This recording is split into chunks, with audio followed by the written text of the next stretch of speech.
And then subsequently, it's mentioned about in the 17th, 18th verses, devotees of the Lord are the greatest philanthropists and real friends of society, Prabhupada says. They represent one and only one mission of great acharyas, to deliver the fallen souls back to Godhead. This is the only mission of the devotees. That means all of us as devotees, we have to ask ourselves, morning to night we spend our day, and we spend weeks, and we spend months, how much this thought crosses our mind that, oh, all the souls are suffering in the samsara davanal. I have to go out, reach out to them, introduce them their eternal friend Krishna, distribute a book to them, make them chant the holy name. So, actually we don't feel an outpour of compassion in our heart, because preaching involves some hard work. We have to come out of our comfort zone, and we have to reach out to people. So one reason we don't reach out to the conditioned souls is because we have to do a lot of hard work, going out, reaching out, selling books and all. Another reason we are not very interested is they are not interested. We are not interested because, no, one is hard work, another reason is they are not interested. Some people say, Prabhuji, if only they beg me for Bhagavad Gita, I will go and give. But they are not begging, they are making me a beggar. Isn't it? And everybody says, I'm uninterested. And it affects our ego very badly. We feel defeated when we come back, with a small face. On the other hand, many preachers ask, is there any program, Prabhuji, you want me to give your program, I will go and give, or something like that. So, because we can get an easy audience somewhere. But when you go out in the station to distribute a book, when you are turned away by the conditioned souls who are uninterested in Krishna, it's very painful for us. Correct, no? But we should remember, we have to become weapons of Acharya's compassionate heart. We have to become their instruments in their hands. So we should think, I may not want to go and give a book, but Prabhupada wants us to reach the books. Acharyas want us to reach out to the living entities. So despite my false ego, despite my disinterest, I will still go and, do it. Like that one should go. So, how did Vedavyas show his compassion to all the conditioned souls? So, I summarized from various places. So, three things I have put them together in one place. They are in different verses. One is, the four Vedas came from the four mouths of Brahma. They were all mixed together like an unsorted collection of jewels of various types. Chakravarti Thakur says this. He says, the Vedas, four Vedas came from four mouths of Brahma, and they were like unsorted diamonds. Like imagine there were blue diamonds, green diamonds, yellow diamond, orange diamond. They were all mixed together. So you sort it out into four Vedas. Like if you take the Rig Veda, it's all full of songs. Sama Veda is full of songs. Rig Veda is full of hymns. So he sorted them out separately. And why did he sort it out? It is said that the simplification of the Vedas helps those people in passion and ignorance, because they don't have the quality of goodness. Like for example, say you have your school textbook and you also have a notes. How many of you directly studied from the notes for your college subjects? Correct? You remember? Why do you directly go to notes instead of the school textbook?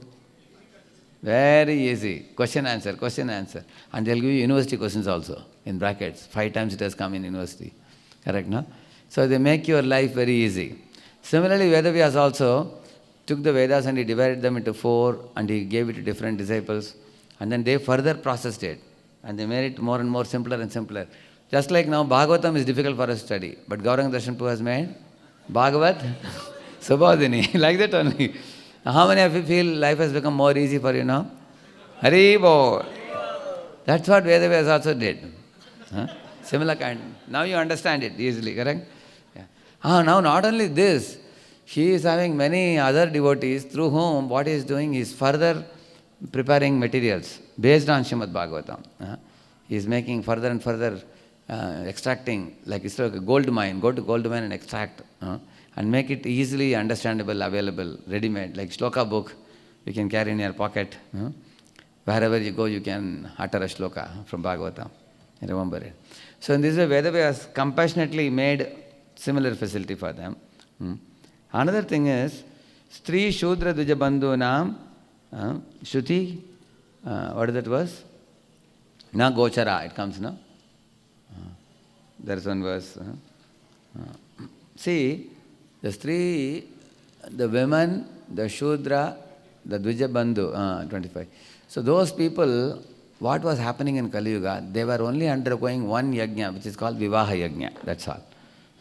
There was no Garbhadhan sanskar, there was no Dvija sanskar. Directly they went to Vivah, directly. So he saw the situation. So he saw that because of no Garbhadhan sanskar and no Dvija, the Brahminical initiation, people are all very degraded because there are several sanskaras to be performed, a total of 40 sanskaras to be done. So people were not doing those sanskaras, so they were becoming very polluted and degraded. And their intelligence level went very low in Kali Yuga. So they won't be able to access the Vedas and Shastras. So what he did, he wrote the Mahabharata and Puranas. He made it very easy for them to grasp by giving histories for them, historical episodes, which are very interesting for such people. So he gave them all. Like if you read Mahabharata, for example, you tell anybody, there were 5 Pandava brothers, but their father died. And then there are 100 Kaurava brothers, and their father was a king. So now the Pandavas were supposed to be king, but then Dhritarashtra wanted his son to be the king. So in this way, the politics continued. And then you tell this, people are very interested to hear about politics. And then they gave them poison. Acha, they died? No, they didn't die. They were sent to Varanavat Lakshagraha, and the whole house was made of lac so that a fire can be put one day. Then what happened? They all were burnt alive? No, 5 people were found in that house burned. Oh, it was the 5 sons only? No, it was someone else. They went underground by the idea given by Vidura. Okay, then what? Then they married Draupadi, isn't it? So, they survived and they married Draupadi. Now, what happened when Dhritarashtra didn't hear about that? Dhritarashtra cried crocodile tears hearing about the Varanavati incident. But then later on he gave Kandaprastha and Indraprastha came. But then Duryodhana wanted to put a full stop to existence of Pandavas by doing this thing, what do you call it? Dice game. And then after 12 years they didn't give, then the war ensued between them. And that's another very interesting scene for people. What is it? War scene. Bhai mein jagada. In India, whenever there is a fight, in road also you will find big crowd will come. Ye kya bol raha? Ye kya bol raha? Ye kya bol raha? Correct. And 2 sides people will pull them and they are trying to catch collar and slap and big crowd will come. Nobody will sort out the problem. They will only watch it. So, when they were interested, Abhi kya ho gaya? The shank was blown. Okay, then who hit whom? Nobody hit anybody. Krishna gave Bhagavad Gita. So in this way, Vedavyas narrated the Mahabharata. And in the Mahabharata, he has also not avoided Bhagavad Gita, for example. He thought that people are going to hear the climax. In the climax point, there is Bhagavad Gita. They have to read it. In this way, I will make them devotees. Like that Vedavyas was thinking. Not only that, he told that before they were driven to the forest, when the Pandavas lost all their kingdom, Draupadi was brought in the middle of the Sabha. And she begged for help from all the Kuru elders. And nobody gave help. Then Duryodhana told Dushasana to disrobe her. Then what?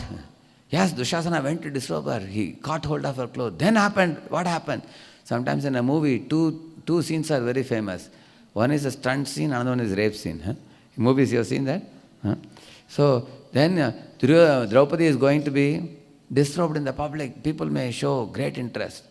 At that time, the great fact presented. Who came there? Krishna.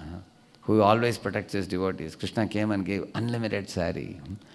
So at least some conditioned soul should have little buddhi to understand, Hare Krishna is coming and supplying unlimited sari to her. And nobody else, her husbands couldn't protect, her Kuru elders couldn't protect, but Krishna gave so much. People can think about it. So these two scenes, one is Draupadi's Vastraharan, another one is the war scene. In both the climax scenes, Vedavyasa has presented the most important information. One talks about practical surrender, Sharanagati of Draupadi towards Krishna. Another one talks about the Divya Jnana, transcendental knowledge, which is Bhagavad Gita. So in this way, Vedavyasa had done his job. Instead of giving only, imagine if only Bhagavad Gita he gave, nobody will open it. But he has given the whole background of Bhagavad Gita by talking about Pandavas, Kauravas. Now some devotee may say, what is all this politics? Wars and politics and fighting. Tell me something about Krishna. Devotees may ask like that. But conditioned souls will ask, keep Bhagavad Gita, say, tell me some politics. Tell me. So that is why he mixed both and gave, so that this category of people will, it's like I told you, lollipop and medicine. Like that he gave them together. So, when Vedavyas, although he gave all these things, now the last point about accomplishment and versus dissatisfaction. So, in 26, 27 verses, no satisfaction in spite of such vast compilation for the welfare of all. Although he compiled it, he was still not satisfied. So he was reflecting on the cause of his dissatisfaction. You see, Vedavyasa had written the literature in such a way that he had given some kind of allurement to the living entities. You see, in this world, samsara is very painful. Janma, mrityu, jara, vyadi. But if you take shelter of Vishnu, you can get liberated. Is it a wrong information or a right information? What do you say? It's the right information. You will get liberated. But it is not the ultimate information. See, you get liberated also, but you enter Vaikuntha also, and you render service also. So he is not giving that information. He has been presenting liberation as the ultimate goal. So that, because jivas are more concerned about relieving themselves from the pain than to serve the Lord.